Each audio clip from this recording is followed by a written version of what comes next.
Հայաստանի Հանրապետությունում տնտեսական աճը 2025 թվականին ավելացել է 5,5%-ով։ Ֆինանսական ոլորտում ըստ կառավարության գրանցվել են զգալի առաջընթացներ։ Այս մասին լրագրողների հետ զրույցում հայտնել է ֆինանսների նախարարը։ Պետք է նշեմ, որ Պաշտպանության նախարարության գծով կապիտալ ծախսերը ավել են եղել 86 միլիարդ դրամով։ Ուրախալի է նաև այն, որտեղ սովորաբար մենք ունենք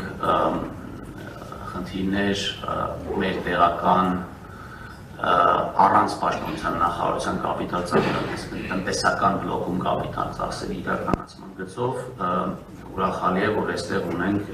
ևս բարելավումներ, օրինակ եթե անցած տարի ունեինք 63% կատարողական առանց ՊՆ-ի եւ առանց միջազգային կառույցների ֆինանսավորող կապիտալ ծախսերում, այստեղ բարելավում ունենք եւ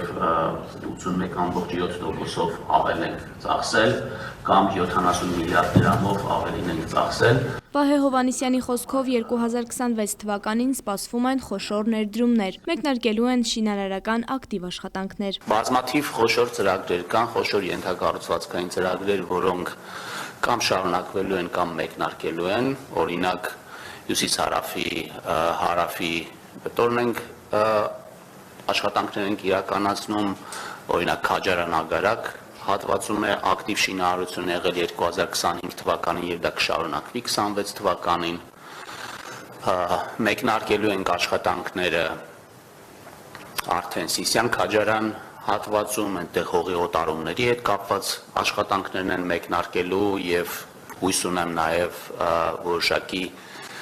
շինարարական նախապատրաստական աշխատանքներ կլինեն այդտեղ։ Վահե Հովհաննիսյանն անդրադարձել է նաև պետական պաշտոնյաների ստացած պարգևավճարներին, ընդգծելով, որ վերջին 5-ից 6 տարիների ընթացքում դրանց չափերը չեն փոխվել։ Պետական բարձրաստիճան պաշտոնյաները, ովքեր բավականին լարված եւ ստրեսային աշխատանքով են զբաղված, առնվազն պետք է որոշակի սոցիալական խնդիրների մասին ամեն օր չմտածեն, որպեսզի կարողանան կենտրոնանալ իրենց աշխատանքը կատարելության հասցնելու այս մեր հանձնառությանը։ Իրար հետ միասին պետք է գտնենք իհարկե, թե որն է այն վարձատրությունը, որը պետք է ստանա օրինակ նախարարը, որը Հայաստանի Հանրապետության համար կլինի արդարացի։ Ում հետ պետք է համեմատվի նախարարը, որ ասենք օրինակ այսա բավարար աշխատավարձ է։ Խոսելով տարածաշրջանային զարգացումների մասին ֆինանսների նախարարն ընդգծում է. Ադրբեջանի ու Թուրքիայի հետ սահմանի բացման գործընթացները կարող են դրական ազդեցություն ունենալ Հայաստանի Հանրապետության տնտեսության վրա։ Երեք օրինակ կարդում էի այն մասին, որ հեղուկ գազի հետ կապված մատակարարման որոշակի խնդիրների պատճառով գները թանկացել են եւ որոշում է կայացվել, հնարավորություն է ստեղծվել թե ու գազը ներմուծել Ադրբեջանի տարածքով, որը այս խնդիրը եւս կլուծի։ Սրանք բոլորը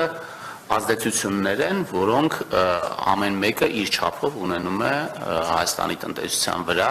Ֆինանսների նախարարի խոսքով, եթե կա ցանկություն ավելացնելու պետական ծախսերը, անհրաժեշտ է հստակ հասկանալ, դրանք իրականացվելու են նոր պարտքերի հաշվին, թե հարկերի բարձրացման միջոցով։ Հարկերը նվազել են, ոչ թե ավելացել են, որովհետև եկամտահարկն է նվազել, պրոգրեսիվից դարձել է համահարթ, համահարթից հետո էլ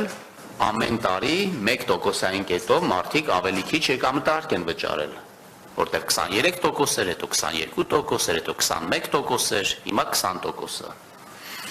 Մենք նվազեցրել ենք, կներեք, նաև շահութահարկը, որը նախկինում 20% էր, հիմա 18% է, հետևաբար խոսել,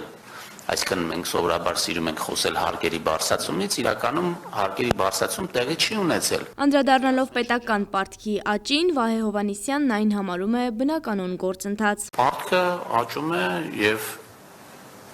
ինչ-որ մի միլիարդից դառել է մի հատ ուրիշ միլիարդ, բայց այդ մենք 1000 անգամ խոսել ենք դրա մասին, որ այդ հիմա պետություններ էլ կան, որոնք տրիլիոններով ունեն։